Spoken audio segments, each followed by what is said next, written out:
Hello दोस्तों, आज मेरे पास रेडमी का 9A फ़ोन आया था और इसमें प्रॉब्लम ये थी कि कस्टमर जब इसको ये वाटर डैमेज सेट था, कस्टमर मेरे पास लेकर आया था। तो जब चार्जर इसमें लगाया जाए तो चार्जर लगाकर मैंने यूएसबी टेस्टर पे जब एम्पियर लिया था तो यूएसबी टेस्टर में 1.8, 1.1, 1.2 इस तरीके की रीडिंग हो रही थी।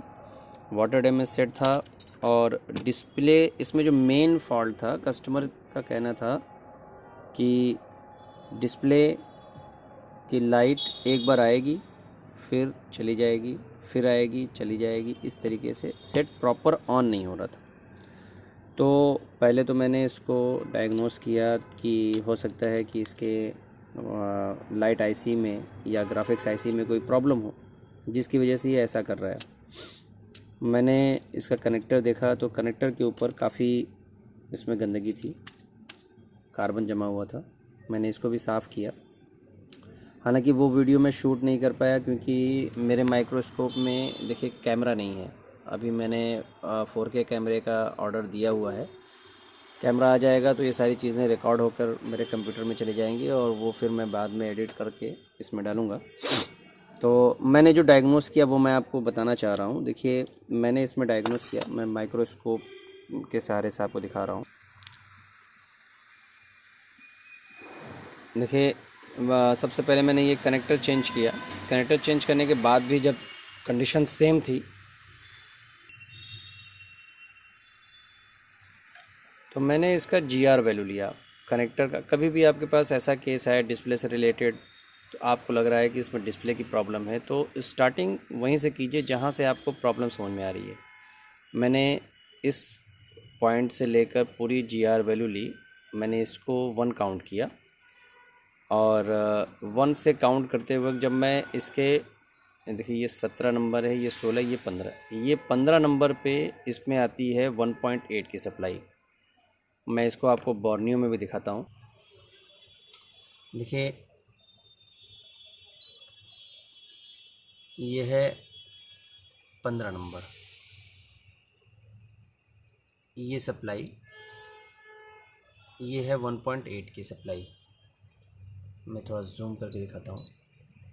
ये है LCD 1.8 की लाइन पर शॉर्ट था। 1.8 ग्राउंड के साथ बीप आ रही थी, बजर रेंज में भी बीप आ रही थी और डायोड मोड में 0 आ रहा था। तो फिर मैंने इसको जब बिट मैप में चेक किया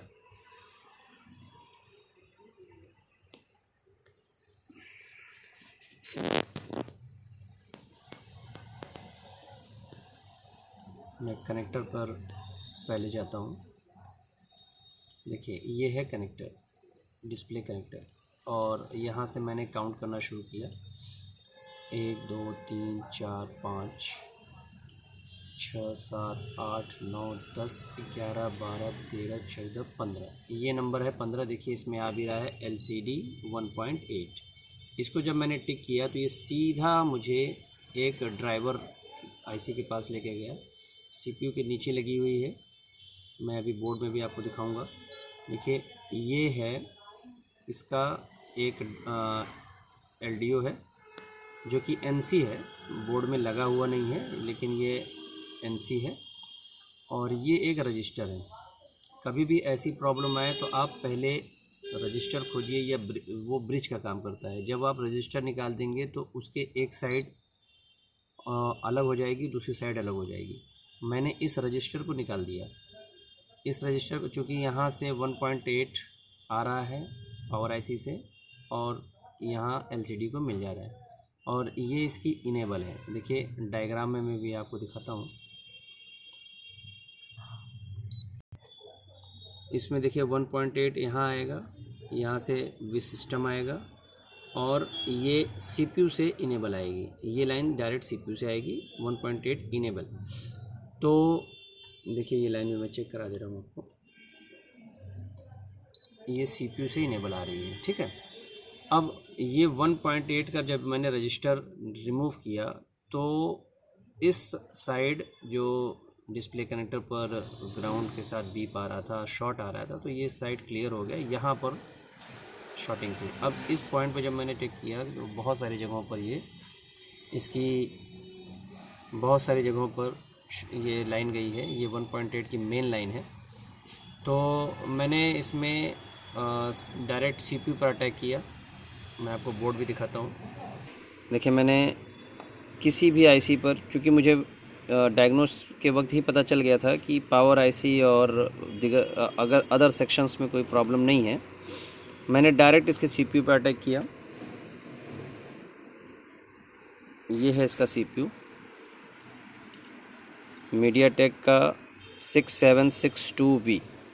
इसमें जो लाइन शॉर्ट थी, ये G28 नंबर की पिन शॉर्ट थी। G28 मैं आपको डायग्राम में दिखाता हूँ। देखिए, ये है G28, ये है DVDD18 IOLT और DVDD18 IOLM, और ये दो पिन G28 और W28, ये दोनों पिन एक दूसरे से जुड़े हुए हैं। ये दोनों शॉर्ट थे और इसमें एक कैप लगा हुआ है। ये सीधा 1.8 PMU पावर IC से 1.8 आएगी, और अदर सेक्शन में ये 1.8 CPU के बहुत से सेक्शन में गया है। देखिए, इस पिन पर भी गया है और A27 पे भी गया है। उसके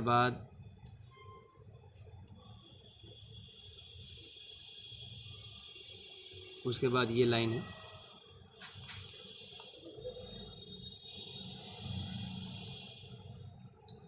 AA28 AB28, तो ये कई सारी जगहों पर गई है। मैंने डायरेक्ट CPU निकाला है और CPU निकाल कर मैंने CPU को पलट कर इसकी चेकिंग की है। देखिए, ये है G28, CPU में G28 है ये। तो मैंने डायरेक्ट CPU चेंज किया है।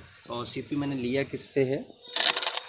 CPU मैंने 6A के बोर्ड से लिया हुआ है। ये 6A का बोर्ड मेरे पास था, CPU इसकी फ्रेश थी, तो मैंने CPU लगाया। CPU लगाने के बाद इसमें एक चीज़ और ध्यान से देखिएगा।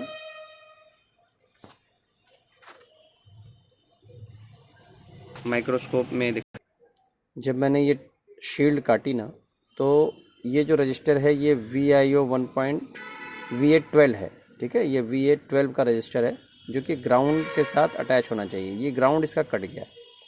ग्राउंड कटते ही सेट डेड हो जाएगा। तो मैंने इसका फिर ग्राउंड बनाया और CPU फिक्स करने के बाद मैंने चालू किया, तो सिस्टम चालू हुआ। सिस्टम इज़ नॉट रिस्पॉन्डिंग करके सेट चालू हुआ। इसका फिर मैंने बूट लोडर अनलॉक किया है, मैं दिखाना चाह रहा हूँ। देखिए,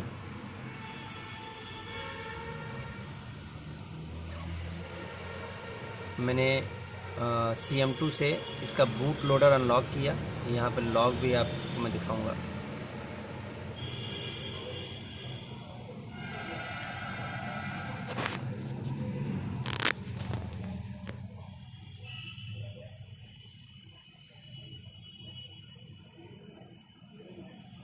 ये देखिए, boot loader unlock 3.023 second job. यहाँ देखिए, बैकअप होने के बाद बूट लोडर लॉक था, फिर मैंने बूट लोडर अनलॉक किया। ठीक है, तो बूट लोडर अनलॉक जब कभी भी आप CPU चेंज करें या MMC चेंज करें और उस दौरान आपको system UI is not responding का मैसेज आए, तो सीधा आप बूट लोडर अनलॉक करके इसको चालू करेंगे। तो CPU चेंज कर रहे हैं आपने किया है, तो ये एक बार वाइप डाटा के लिए आएगा। वाइप डाटा एक बार आप इसको रिबूट करें, दोबारा फिर से आता है तो इसको वाइप डाटा करें। वाइप डाटा करने के बाद ये फिर से चालू हो जाएगा। फिर सिस्टम आपका पूरी तरीके से चालू हो जाएगा। तो ये CPU मैंने चेंज किया, चूँकि रिकॉर्ड नहीं कर पाया, तो मैंने अपने जो मैंने किया है इसमें वो सारी चीज़ें मैं बोल कर आपको बता रहा हूँ। इंशाल्लाह जब मेरा ये कैमरा आ जाएगा तो फिर मैं ये सारी वीडियोस रिकॉर्ड करके स्टेप बाय स्टेप डालूँगा। अभी मैंने स्टार्टिंग की है चैनल की, आप लोग सपोर्ट करें तो इंशाल्लाह बहुत अच्छे से वीडियोस मैं भी बनाना सीख जाऊँगा और आपको अच्छी जानकारी देने की कोशिश करूँगा। मैं आपको सेट चालू करके ऑन करके दिखाता हूँ।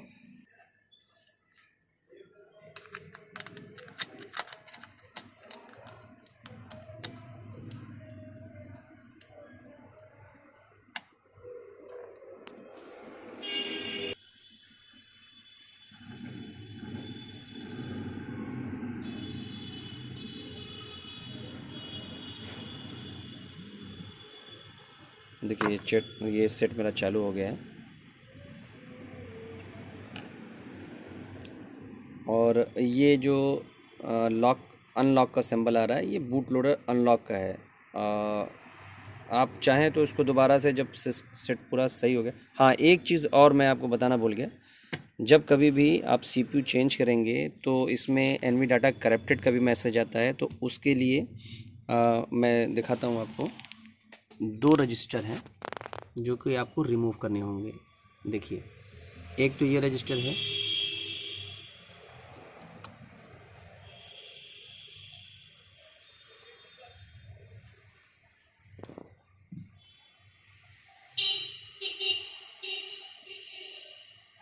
एक ये रजिस्टर है और एक ये रजिस्टर है। मैं बोर्ड में भी दिखा देता हूँ आपको। देखिए, फ़ोन पूरी तरह चालू हो गया है और इस CPU चेंज प्रोसेस में IMEI नंबर आपकी वही रहेगी, IMEI चेंज नहीं होती है। तो IMEI का कोई इसमें दिक्कत नहीं है। CPU मीडियाटेक का CPU MMC इन सब मॉडलों के चेंज करना इजी है। देखिए, IMEI नंबर भी सेम है, ठीक है। अब मैं ये IMEI एनवी डाटा करप्टेड आने पर वो जो 2 रजिस्टर निकालने होंगे वो मैं आपको दिखाता हूँ।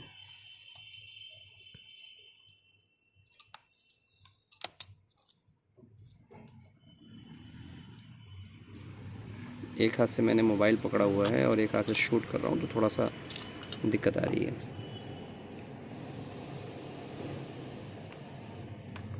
मैं माइक्रोस्कोप में दिखाने की कोशिश करता हूँ। देखिए, एक ये रजिस्टर है यहाँ का जो मैंने निकाल के यहीं पे चिपका दिया है और एक ये रजिस्टर है जो कि यहाँ चिपका दिया है, ठीक है। ये 2 रजिस्टर आपको चिपकाने होंगे, निकाल देने होंगे। ये 2 रजिस्टर आप रिमूव कर दें और उसके बाद एनवी डाटा करप्ट आपका चला जाएगा। Thank you.